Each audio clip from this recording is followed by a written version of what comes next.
আসসালামু আলাইকুম ওয়া রাহমাতুল্লাহি ওয়া বারাকাতুহু। প্রিয় দেশবাসী, যে যেখান থেকে আমার এই ভিডিওটি দেখছেন সকলকে আন্তরিক মোবারকবাদ, ধন্যবাদ জানাচ্ছি। দেখুন, আজকে এমন একটি বিষয় নিয়ে কথা বলবো যে বিষয়টি আসলে প্রত্যেকটা মুমিন বান্দার জানা দরকার। পৃথিবীর মধ্যে কাদের সবচেয়ে বেশি শক্তি? এই প্রশ্ন যদি আপনাকে করা হয় তাহলে আপনি কি বলবেন?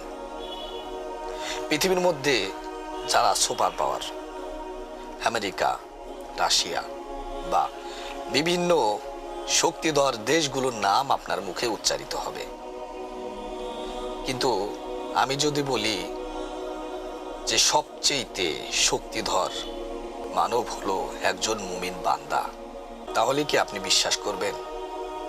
দেখুন, পৃথিবীর মধ্যে যারা যুদ্ধ বিদ্রোহ করে, তারা যুদ্ধ বিদ্রোহ করে কি কারণে? বেঁচে থাকার জন্য।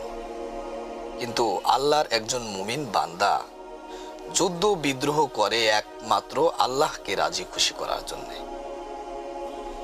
যদি তার জীবন চলে যায় তার কোনো আফসোস নেই।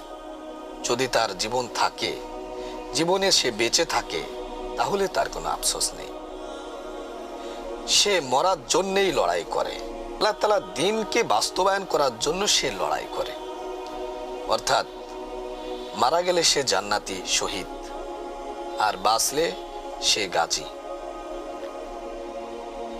অর্থাৎ একজন মানুষ, একজন মুমিন বান্দা, তার শক্তি হলো সে ময়দানে লড়াই করে বাঁচার জন্য নয়, দ্বীন কায়েমের জন্য, আল্লাহর রাজি সন্তুষ্টের জন্য। তাতে যদি সে মারা যায় তাও সে পুরস্কার পাচ্ছে, সে যদি বেঁচেও যায় তাহলেও সে পুরস্কার পাচ্ছে। আর এই পুরস্কার দুনিয়াবি কোনো পুরস্কার নয়। কাজেই এরা যখন যুদ্ধ করে, বিদ্রোহ করে, তখন তাদের প্রাণের কোনো মায়া থাকে না। আর যাদের প্রাণের কোনো মায়া থাকে না, তাদের শক্তি যে কি পরিমাণে, এটা কল্পনার বাইরে।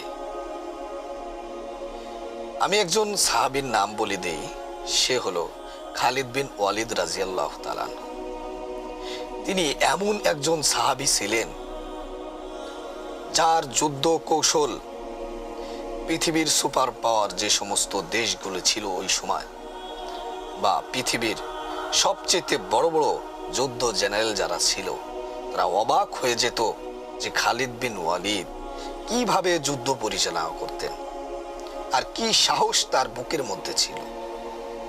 অল্প কয়েকজন সাহাবীকে নিয়ে বড় বড় যুদ্ধে বিজয় অর্জন করেছিলেন। দেখুন, বাঁচার জন্য যারা যুদ্ধ করে তাদের শক্তি কখনোই বেশি হতে পারে না যারা আল্লাহকে রাজি খুশি করার জন্য, নিজের জীবনকে বিলিয়ে দেওয়ার জন্য যুদ্ধ করে। সাহাবায়ে কেরাম জীবন দেওয়ার জন্য যুদ্ধের ময়দানে ঝাঁপিয়ে পড়তেন। আর কাফের যারা আছে তারা জীবনকে রক্ষা করার জন্য যুদ্ধ করতেন। কাজেই আমার প্রশ্নটা হলো আপনার কাছে যে দুনিয়ার মধ্যে কাদের শক্তি তাহলে বেশি? আজকের আলোচনা এই পর্যন্তই রইল। দেখা হচ্ছে অন্য ভিডিওতে। আসসালামু আলাইকুম ওয়া রাহমাতুল্লাহ।